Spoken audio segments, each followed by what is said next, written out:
এই ডিভাইসগুলো আমাদের মাথাটা নষ্ট করে ফেলছে। সবকিছু ডিভাইস কেন্দ্রিক হয়ে গেছে আর কি। বাচ্চা মাঝখানে ঘুমায়, স্বামী একদিকে মুখ করে ফোন টিপে, স্ত্রী আরেকদিকে মুখ করে ফোন টিপে। এই না এখন বর্তমান যুগটা এমন না? খাবার টেবিলে বসেছি, মা খাচ্ছে নিজে ফোন টিপছে, আমি খাচ্ছি আমি ফোন টিপছি। এমন না বিষয়গুলো এখন? মেয়ে নিজের ফোন নিজে টেপে, বাবা নিজের ফোন নিজে টেপে। এই যন্ত্রটা আমাদের মাথাটাকে আনকালচার্ড করে ফেলেছে, অসামাজিক করে ফেলেছে। এটা খুব একটা স্মার্টফোন না, আমরা নাম দিয়েছি স্মার্ট, আসলে ফোনটা খুব একটা স্মার্ট না। এর অধিক ব্যবহারে এর প্রতি আসক্তি তৈরি হয়, মাদকের মতো আসক্তি তৈরি হয়। তখন সে বাস্তবতা আর এই ভার্চুয়াল লাইফের পার্থক্য বুঝতে পারে না, যে বাস্তব কোনটা আর ভার্চুয়াল লাইফ কোনটা। দেখবেন কিছু একটা কিনেছে, ঈদে কিছু কিনেছে, মানুষকে না দেখানো পর্যন্ত শান্তি হচ্ছে না। ঈদে বাসায় কিছু রান্না বান্না করেছেন, মানুষকে না জানানো পর্যন্ত আপনার ঘুম হচ্ছে না। একজন আলেমকেও দেখলাম সেদিন, যে সে পোস্ট করেছে একটা, যে ঈদে আমি 3টা কাপড় হাদিয়া পেয়েছি, ঈদের দিন এইটা পরেছি, ঈদের পরের দিন এইটা পরেছি, তারপরের দিন এটা পরেছি। এটা মানুষকে জানানোর কি দরকার আছে? আমরা জিজ্ঞাসা করেছি আপনি কয়টা কাপড় হাদিয়া পেয়েছেন? কেউ কি জিজ্ঞাসা করেছে? নিজেই আমরা প্রাইভেট লাইফের খবরগুলো পাবলিক করে ফেলছি এই স্মার্টফোনের কারণে, এডিকশনের কারণে। এতে করে একটা মারাত্মক ক্ষতি হয়েছে। ক্ষতিটা হলো ঠান্ডা মাথায় চিন্তা করার যে ক্ষমতা, এটা নষ্ট হয়ে যাচ্ছে দিন দিন। ঠান্ডা মাথায় চিন্তা করে একটা সুস্থ সিদ্ধান্ত নেওয়ার যে ক্ষমতা আল্লাহ দিয়েছেন না, এটা নষ্ট হয়ে যাচ্ছে দিন দিন এই ফোনের কারণে। আর এই ফিতনা থেকে কেউই মুক্ত না এখন, আলেম জালেম সবার মধ্যে ফিতনা চলছে। আর ইয়াং জেনারেশনের তো ফোন ছাড়া চলেই না, ফোন ছাড়া কোনো গতি নাই।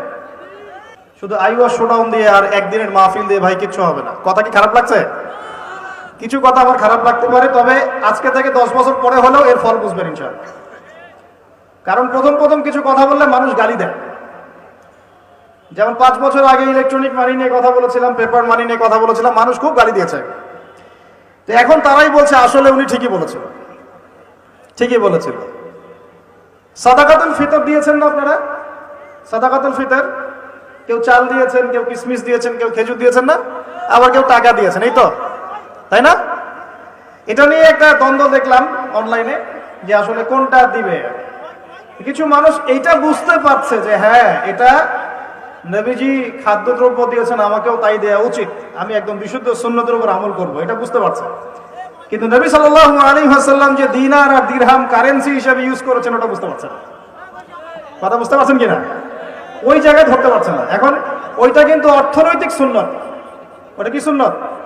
ওটা কিন্তু অর্থনৈতিক সুন্নত, কারণ ওর মধ্য দিয়ে মুদ্রা এবং অর্থের মান কমে যায় না, বরং একটা জায়গায় স্থিতিশীল থাকে। কিন্তু আমাদের এই বিশ্ব যে কারেন্সিগুলো দিয়েছে, এগুলোতে মুদ্রার মান সীমাবদ্ধ থাকে না, কমে যায় কিনা?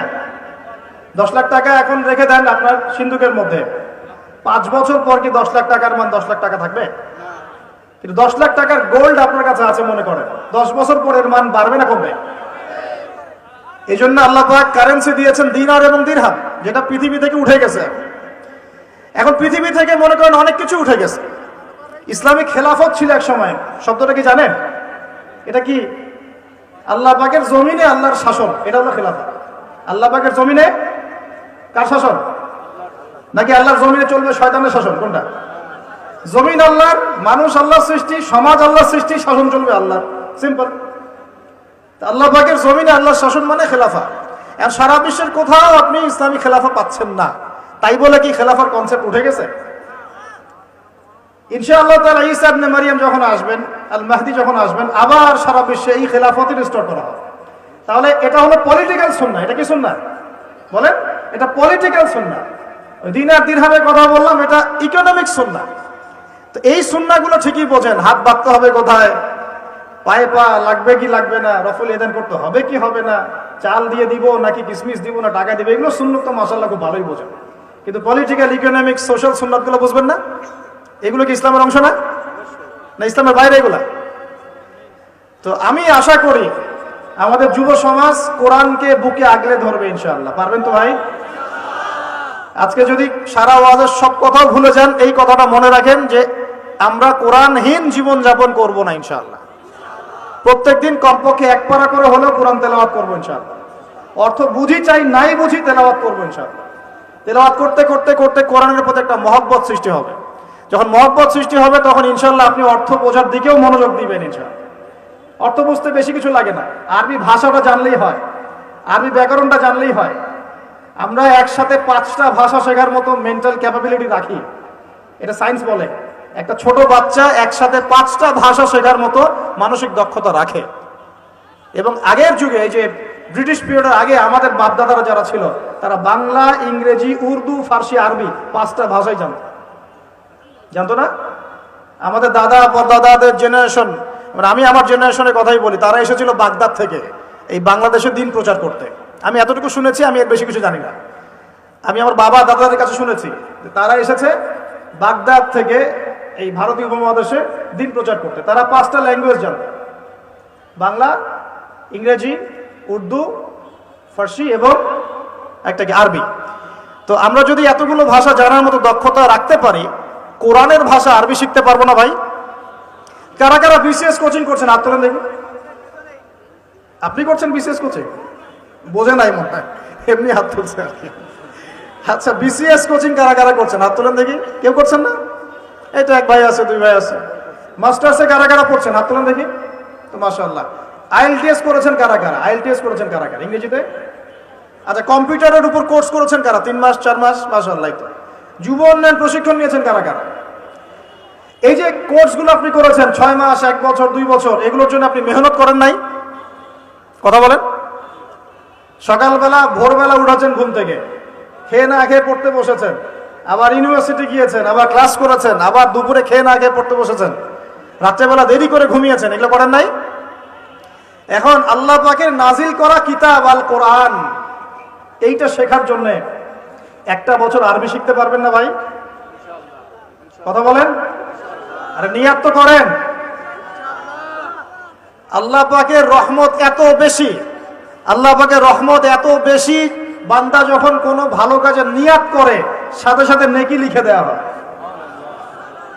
জোরে বলেন সুবহানাল্লাহ। যুবকদের গলায় সাউন্ড নাই কেন? এখন তো কনসার্ট হলে চিল্লাচিল্লি করতে দেখি। হ্যাঁ, কনসার্ট মানেই তো মাদকতা। দেখো না, এখন নিজে মাদক খেয়ে স্টেজে উঠবে আর বলবে মাদক বিরোধী কনসার্ট।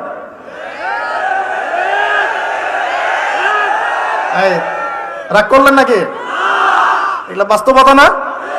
নিজে মাদক খেয়ে স্টেজে উঠে ওইটা বলে মাদক বিরোধী কনসার্টের আয়োজন করছে। আমি আপনাদেরকে একটু পরে কোরআন সুন্নাহ থেকে বলছি যে আসলে মানুষের পরিবর্তন আসলে সম্ভব কিভাবে। এইসব বোগাস শোডাউন দিয়ে সম্ভব নাকি কোরআন সুন্নাহ দিয়ে সম্ভব? তো এই যে ভাইরা যারা 6 মাস, 1 বছর, 2 বছর কোর্স করছেন, পড়াশোনা করছেন, আল্লাহর কালাম শেখার জন্য কোরআনের ভাষাটা শিখতে পারবেন কিনা? একটু নিয়াত করেন আমার সাথে, আগামী রমজান আসার আগেই আল কোরআন তেলাওয়াত করা শিখবেন ইনশাআল্লাহ। একদম মদ, মাখরাজ, তাজবিদের সাথে বিশুদ্ধ করে কোরআন তেলাওয়াত করা শিখবেন ইনশাআল্লাহ। রাজি আছেন? মাত্র 3 মাসের মধ্যে মানুষ কোরআন শিখতে পারে। মাত্র কয় মাস? 3 মাসের মধ্যে মানুষ কোরআন শিখতে পারে, এটা সম্ভব। আর যদি আপনি 2 বছর, 2.5 বছর, 3 বছর সময় দেন আরবি ভাষার পিছনে, ব্যাকরণের পিছনে, ইনশাআল্লাহ তাআলা আপনি কোরআনের অর্থ করতে পারবেন ইনশাআল্লাহ। কোরআন পড়বেন, অর্থটাও বুঝতে পারবেন ইনশাআল্লাহ। আমরা বহুত দিন নামাজ পড়েছি, নামাজে আমরা 5 ওয়াক্ত নামাজে কোরআন তেলাওয়াত করি, তারাবির নামাজে কোরআন তেলাওয়াত করি। আমাকে একটু বলেন তো সততার সাথে, কয়দিন আপনার চোখ দিয়ে পানি পড়েছে? বলেন। 10 দিন কান্নাকাটি করেছেন কারা কারা? একদিন, অন্তত একদিন কোরআন শুনে কান্নাকাটি করেছেন কারা কারা? আলহামদুলিল্লাহ, হাত নামান। দেখেন, আমরা কোরআন পড়েও কেন চোখ দিয়ে পানি বের হয় না? কারণ কোরআনের যে অর্থ, যে মানে ব্যাখ্যা, ইন্টারপ্রিটেশন, এবং কোরআনের যে ভিতরের অন্তর্নিহিত নিগুড় একটা রহস্য, এইটা আমাদের কলিজার মধ্যে পতিত হয় না। কেন হয় না? কারণ আমি তো ভাষাটা জানি না, আমি তো ভাষা জানি না। আপনার সন্তান বা বাবা মা অসুস্থ, মনে করেন, কথার কথা আল্লাহ না করুক, তো এখন আপনি ওযু করে 2 রাকাত নামাজ পড়ে আল্লাহর কাছে দোয়া করছেন যে আল্লাহ, আমার বাবা অসুস্থ, আমার মা অসুস্থ, আমার সন্তান অসুস্থ, আল্লাহ তুমি তাকে শেফায়ে কামেলা দান করো। বলে আমিন। এই কথাটা বলার সময় কি আপনার মনের মধ্যে কোনো আবেগ কাজ করে কি করে না? করে না? চোখ দিয়ে কখনো কখনো পানি বের হয় কি হয় না? অনেকের মা মারা গেছেন, বাবা মারা গেছেন না, তার কবরের সামনে গিয়ে দাঁড়ান, হাত তুলে দোয়া করেন, আপনার মন থেকে কি একটা ফিলিংস আসে কি আসে না? চোখ দিয়ে পানি বের হয় কি হয় না? তাহলে আল্লাহ পাকের কালাম কোরআন পড়ে কেন আমাদের চোখ দিয়ে পানি ঝরছে না? উত্তর কি? উত্তর হচ্ছে কোরআন পড়ে বোঝার মতো আবেগ আপনার অন্তরে তৈরি হচ্ছে না। এখন কেন তৈরি হচ্ছে না? উত্তর কি? কারণ আপনি আমি সেই ভাষাটা বুঝি না।